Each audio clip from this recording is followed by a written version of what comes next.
आप अपनी ज़िंदगी में बिल्कुल सही चल रहे हैं। आप रोज़ सुबह उठते हैं, चाय पीते हैं, ऑफ़िस जाते हैं।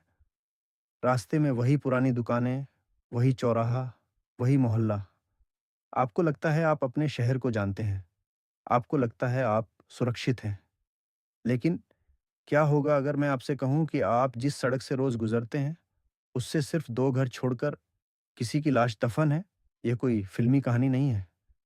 2006 में नोएडा के सेक्टर 31 में एक घर था। आलीशान नहीं, लेकिन साधारण भी नहीं। गेट पर लगा ताला, खिड़कियां हमेशा बंद।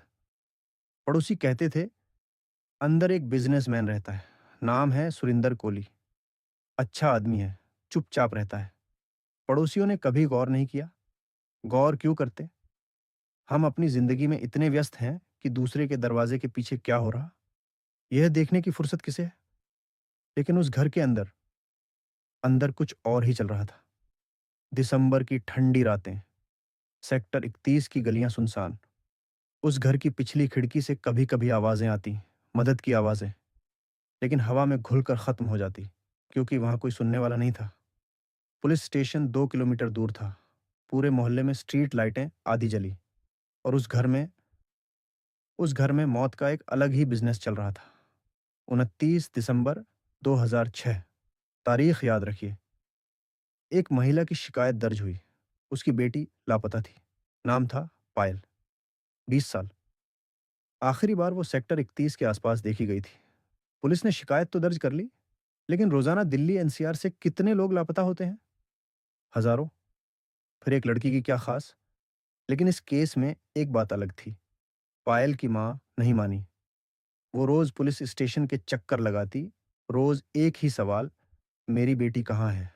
और फिर एक दिन उसने वो कर दिखाया जो पुलिस को करना चाहिए था। उसने खुद जासूसी शुरू कर दी। वो उस मोहल्ले में गई जहां पायल आखिरी बार देखी गई थी। दुकानदारों से बात की, रिक्शा चालकों से पूछा, और एक नाम बार बार सामने आया। वो घर, वो बंद घर, जिसके बारे में सब जानते थे, लेकिन किसी ने सोचा नहीं। 31 दिसंबर 2006, साल की आखिरी रात। लोग जश्न मना रहे थे, पटाखे फूट रहे थे, और उसी शोर में पुलिस ने उस घर पर छापा मारा। दरवाजा खुला, अंदर से बदबू आ रही थी, इतनी तेज कि सांस लेना मुश्किल। पुलिस वालों ने मुंह पर कपड़ा बांधा, अंदर गए। जो उन्होंने देखा, वो उन्हें आज तक नींद में जगाता है।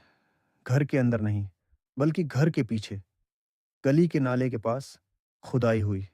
फावड़ा चला, मिट्टी हटी, और फिर एक हड्डी निकली, फिर दूसरी, फिर तीसरी। पूरा पिछवाड़ा एक कब्रिस्तान निकला। पुलिस के पसीने छूट गए। उन्होंने तुरंत इलाका सील किया, फोरेंसिक टीम बुलाई। 3 दिन लगातार खुदाई चली।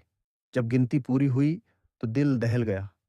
कुल मिलाकर 19 स्केलेटन, 19 लाशें।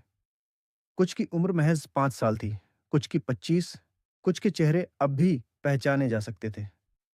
कुछ सिर्फ हड्डियों के ढांचे रह गए थे। लेकिन सबसे डरावना बात और थी। जब फोरेंसिक रिपोर्ट आई तो पता चला, इन सबको मरे हुए कई महीने हो चुके थे, कुछ को तो सालों। और उन सालों में वो घर खाली नहीं था। उसमें सुरिंदर कोहली रह रहा था। उसके दोस्त आते थे, पार्टियां होती थीं, लोग हंसते थे, और कुछ फीट नीचे लाशें सड़ रही थीं। पूछताछ शुरू हुई।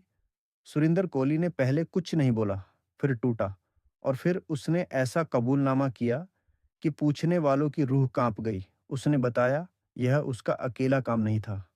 उसका मालिक था मोहिंदर सिंह पंढेर, एक बड़ा बिजनेसमैन। उसी का यह घर था, और उसी के इशारे पर यह सब हुआ। पंढेर को पकड़ा गया। उसने भी राज खोले, और जो सामने आया वो किसी हॉरर फिल्म से कम नहीं था। यह सिर्फ हत्याएं नहीं थीं, यह एक ऑर्गेनाइज्ड क्राइम नेटवर्क था। बच्चे, जवान लड़कियां, मजदूर, जो भी कमजोर था,